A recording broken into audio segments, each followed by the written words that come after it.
Hi again, it's Martin North from Digital Finance Analytics, one latest posts covering finance and property news and other things too. And I've got Tony Locantro on today. Hi, Tony. We're going to have a chat about something that's really important to you. Absolutely, Martin. And thanks everyone for watching. Yeah, I think it's pertinent to not only talk about my carnivore transformation and my new lifestyle, but what also is happening on the planet, especially with Make America Healthy Again.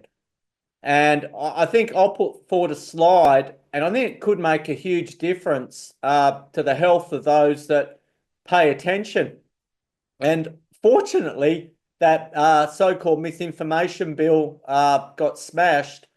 Otherwise, people might say, well, this is misinformation. But I've been my own guinea pig, Martin, and the results show for themselves. So happy to share a bit of that journey. And it's tough when I'm doing a Zoom. I always think, what should I wear? Today I'm wearing a Paddle Samui shirt from Koh Samui. Best holiday I've had this year thus far.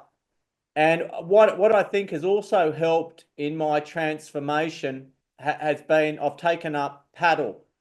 And paddle now is the fastest growing sport on earth. And I know that they just cannot build enough courts to cater for the demand. And I implore everyone, have a crack at it. It's a cross between tennis and squash. It's played on a smaller court. It's doubles. And I think one of the benefits is not only the cardiovascular fitness, it's the dopamine you get, because you're always in the rally and there's lots of happy chemicals flowing around your body.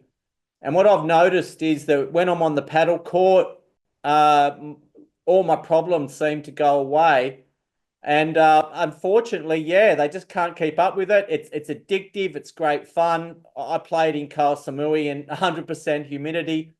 And now when I go away, I look for a buffet, I look for a gym, and if there's a paddle court, I'm on the court. So if you're thinking of a sport, kids, get involved. And I think the other good gift, Martin, that parents can give their kids is hand-eye coordination. So get them into a racket sport, get them onto a guitar, and you'll increase your odds with the opposite sex. Yeah, and I have a view that exercise, a bit of music and a few other things are really, really important, a part of lifestyle balance. I mean, I do 25,000 steps a day with the dogs. That's more than sort of 12, 14, 16 miles, depending on where I go and what I do. Feel so much better for it. And everything else is seen through a different lens when you actually have got your health at the center of what you do. And I think the other point, I lost my wife from cancer. Yeah. I realize how critical health is. It's a gift. We need to preserve it. Absolutely. And it's rather timely that everyone got their Spotify lists of their favorite songs and bands. And of course, mine, Pearl Jam, came up again for me. And I noted that Anthony Albanese, our Prime Minister, put up his Spotify top songs of the year, and it was just open slather. And he put it on X, and the guy's just been attacked from everywhere. And this talk isn't about the economy, but guess what? On Christmas Eve, we're having a live session. So there'll be no Santa in our house, that's for sure. But you're right. And props to you for getting 25,000 steps. I just got off the paddle court and I'm up to about 15,000. And, you combine all your fitness, but I think life's so much easier when you get a decent night's sleep. And you just got to get the 7-8 hours and get on with it.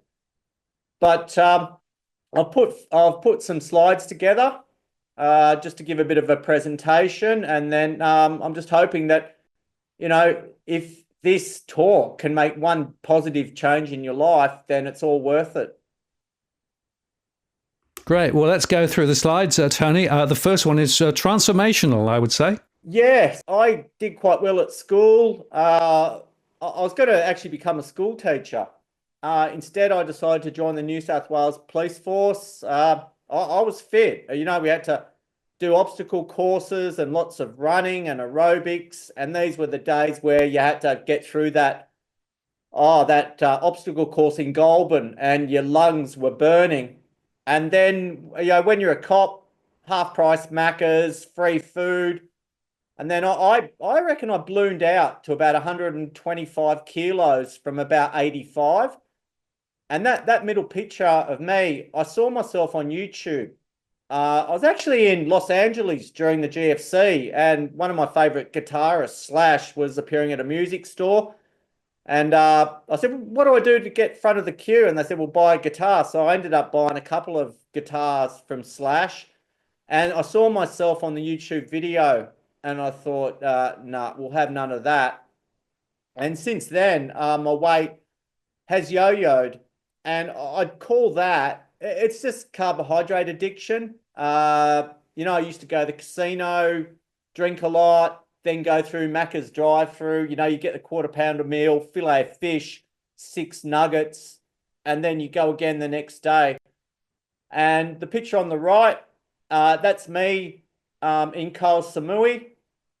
And I felt pretty good about myself. And it just made me realize that the middle picture, I still think I looked all right until you see yourself on YouTube or TV.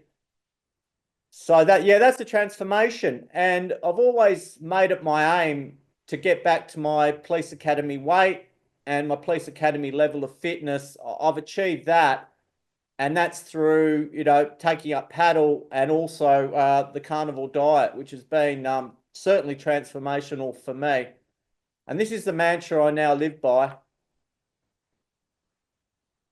And I think, when you're in good health, we all have aspirations. A lot of them are for money and success and picking up the opposite sex. And then suddenly you lose your health and all you want to do is get healthy.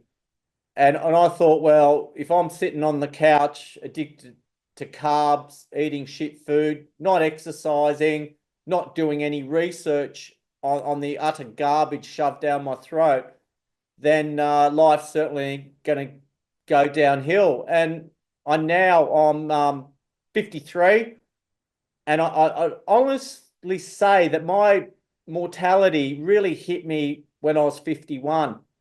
Now I think, well, how many quality years do I have left? Am I going to require aged care? My mum has dementia. I go to her dementia home and it just depresses the shit out of me. And I thought, well, I can make a positive step. And I admit, in those earlier years, even though I was a fit police officer, I became lazy and going to the gym actually hurt. I'd go to the gym, I'd get on the treadmill, I'd burn 500 calories, then I'd go home and smash 5,000 calories out, and I was wondering why I wasn't getting healthy. But I think, you need your health and you need good sleep. And so my carnivore transformation, it was New Year's Eve, December, obviously 2022. I was drinking 65% less calories bubbles, and I thought, what the hell am I doing? I don't need alcohol at all. My usual alcohol habit was 12 Coronas with lemon. If someone was buying, I'd have 15. And I realized, well, in my earlier days, I'd have to get drunk to ask a girl to dance with me. And then you'd find yourself having 10 drinks anyway, saying, look, next drink I'll ask her. Nah, you don't do that. Then I was watching 60 Minutes, and Dr. Anthony Chaffee was on about the carnivore diet, and that was transformational for me. I then realized that even though I was going to the gym 5-6 days a week, I wasn't losing weight because I was getting the dinner boxes that were minimal protein and maximum carbs. So then I altered my diet. I'm now 99% carnivore, pretty much given up sugar, alcohol. I haven't had a drink for coming up to 2 years. So and I got into weights. And I think the key in the gym is resistance training. And as they say, health is about 80% diet, 20% exercise. So that's the path I was taking. You know, you go to the you go to the shops, and then cheesels will be half price. Then I'd wash that down with chocolate milk.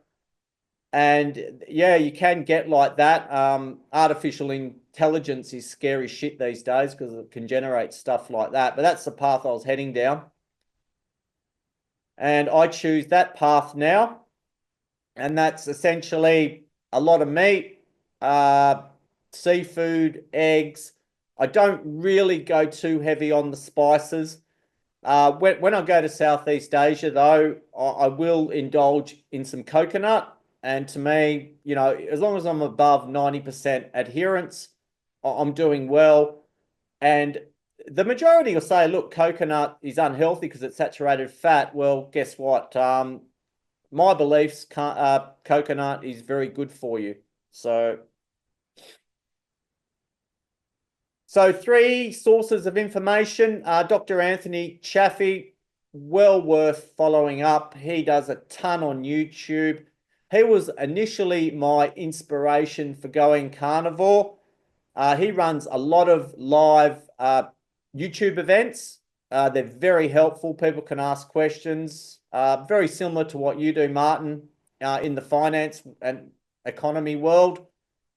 Coach Carnivore Cam, he is hilarious. You'd visit his YouTube shorts for the comments. I don't know how this guy stays mentally tough when every comment is negative and they're just taking the piss.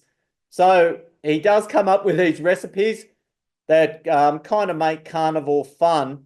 But yeah, I just go there for the comments. Like people used to go to Penthouse for the articles.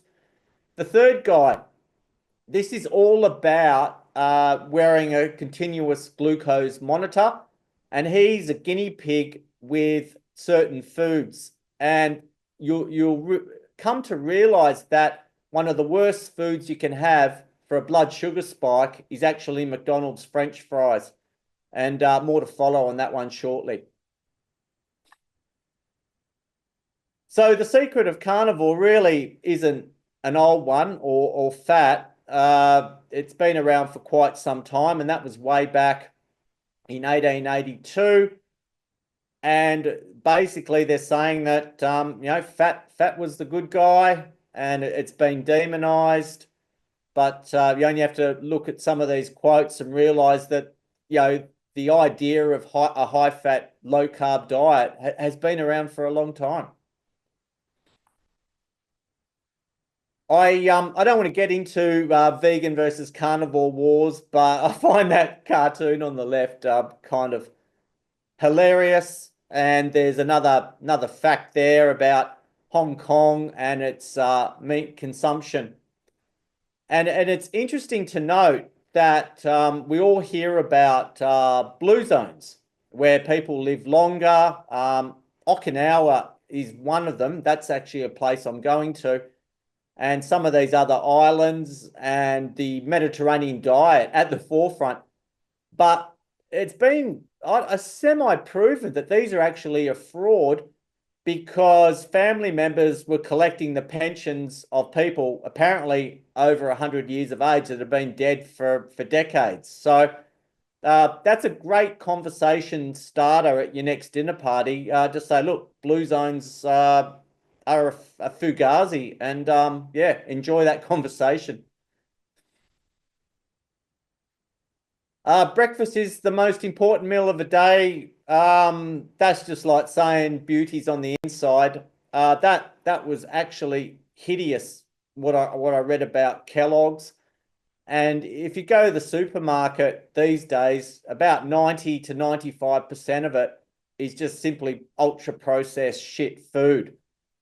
And again, the sugar industry paid off Harvard scientists to make fat the enemy. And I think the world has just got it so wrong with the dietary advice.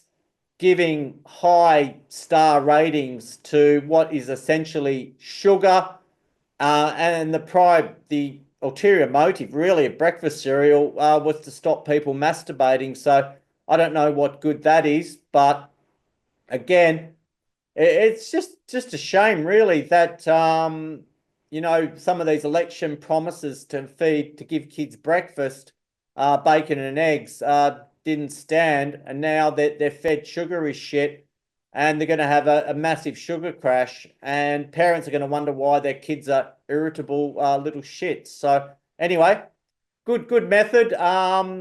Give your kids bacon and eggs for breakfast. Steak, make a difference. Don't feed them this ultra processed garbage. I love pork belly. It is one of the best foods on earth, and it's so nutrient dense that once you find the perfect recipe for it, you're never going back. And my future wife has nailed the pork belly recipe. If you follow me on X, I'm pretty sure I put it up, and it's 9 to 10 out of 10 every time.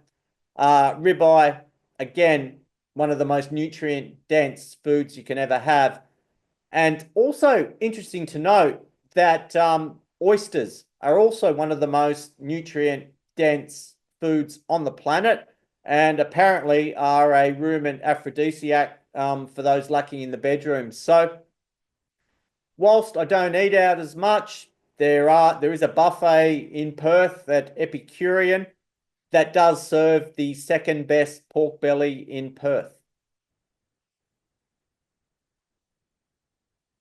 I think now we're going to hear a lot about the fight between bad fats and good fats, and that we're going to see instances where farmers are going to drink pure canola, soybean, sunflower, and all those other oils that are rumored to be heart healthy, when in fact the healthy fats are lard, tallow, coconut oil, and good old butter. And margarine was created with the view that a low-fat substance made of shit ingredients was going to be healthier than the real thing. And it all gets back to what is essentially sugar. And this 5 veg, 2 fruit a day is just really, it's a marketing ploy to get you to get your 60 to 100 grams of sugar, which is well over the allowance, as soon as possible. And if you are going to eat a banana, the greener the banana, the less sugar in it. And according to my mate who wears a continuous glucose monitor, you're going to have less of a sugar spike. If you insist on eating white rice, put it in the fridge. That'll again, it lowers the GI index. And if you're going to eat bread, well, there's really no such thing as a healthy bread. But what can reduce your sugar spike is freeze it. So anyway, there's some tips to make these evils less evil. So it looks as though seed oils are the culprit, more so than sugar and excess carbohydrates. Again, that's an interesting statistic. And if there's only one real takeaway that you get from this little presentation, is just cut out seed oils, cooking animal fat, cooking coconut oil, cooking butter, buy lard. One of my favorite things to cook in is actually bacon grease. And in the old days, people would say, well, you're right for a heart attack, Locantro. Well, no, animal fat is where it's at. So Mr. Knob, as he's called, has suggested that industrial seed oils are the primary cause of obesity, diabetes, and most chronic diseases. And I think when in doubt, chuck it out. So I think that finally, these substances that were originally to lube machinery can be thrown out, the better. I know there's industries to protect, and I know that there's going to be an argument about them all being heart healthy. Well, I guess you can choose your own path in relation to this. Now, I know in the industry, there's lots of people that are going to sell you shit. I do not have any merchandise at this point. I'm just kind of, I guess I'd like to get 8,000 X followers by this time next year. That'll be a goal. So I think I've got about 250 to go. But these are 3 books that I'll happily pay for. First one is The Carnivore Cure by Judy Cho. And I think that that is the carnivore diet textbook. It will give you the nutrient complex of all the meats. It'll also tell you all the nasties in plants and the anti-nutrients, where Dr. Chaffee controversially says that plants are trying to kill you. So you'll learn about lectins, you'll learn about all the other types, nightshades, and you'll learn why that when some carnivores go have some fruit or vegetables, they get irritable bowel syndrome, they get a lot of gas, and they struggle on the toilet. So I know that it's often spoken about that Joe Rogan from the Joe Rogan podcast said that he used to have machine gun diarrhea from the carnivore diet. Well, that hasn't really happened with me, and I think coming up to my 18 months on this way of living, I think I've had half a day struggle with constipation. So that's all going very well. But that book is very hard to buy. Those in Australia, you should be able to pick it up from your local library. I've borrowed it a few times, but she's also got some great recommendations on her website, and she also posts on X. But if you're going to give a gift to someone that, you know, a subtle hint, that would be ideal. That's just an amazing book. Nina Tikos, The Big Fat Surprise. That's another amazing book.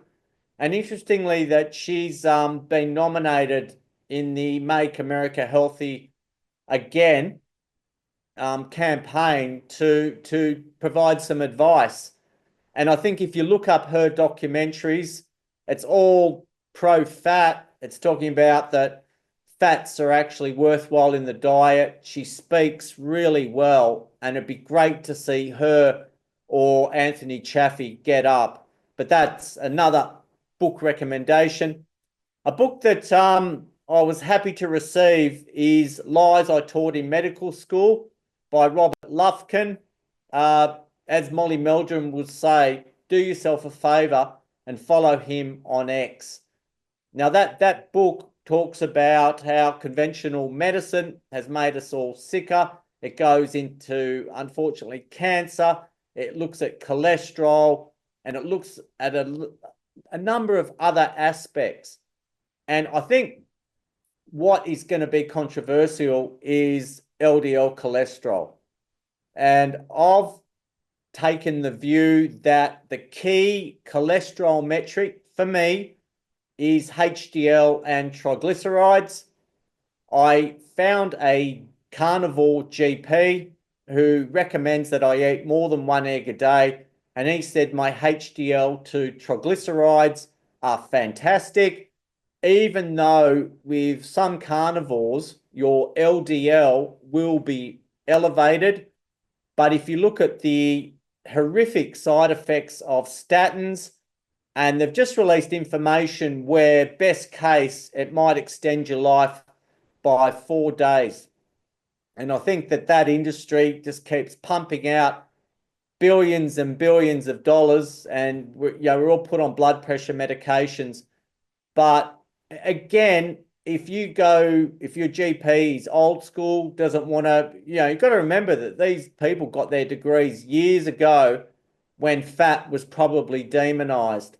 So I guess you've got to make the decision, do I go for the good HDL triglycerides ratio, knowing that my LDL might go up? But controversially, there are some studies that suggest that the older people with higher LDL actually live longer, and there's two types of LDL, and it's all to do with particles, and you can get that tested. So I don't really want to become a voice for cholesterol, but I know there's a guy called Nick Norwitz who I think he ate. Look, this is totally off the top of my head. I think he ate 72 eggs a day. That's all over X, and his cholesterol actually went down. And I know people that say to me, look, Locantro, you can only have one egg. So again, I think that the world of health is going to be flipped upside down, and this is where the real cheesecake is, pun intended. Robert Kennedy, he's going to be part of Make America Healthy Again.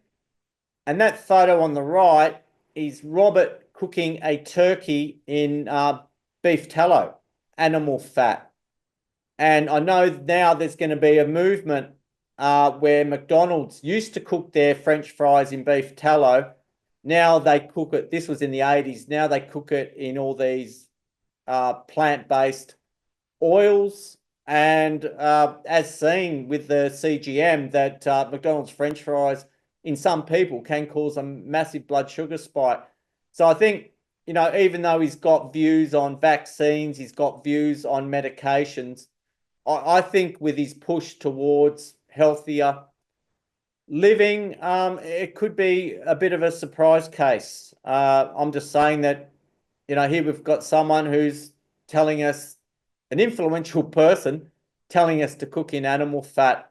And again, as I mentioned, if there's only one takeaway, pun intended, is maybe try moving away from plant-based oils.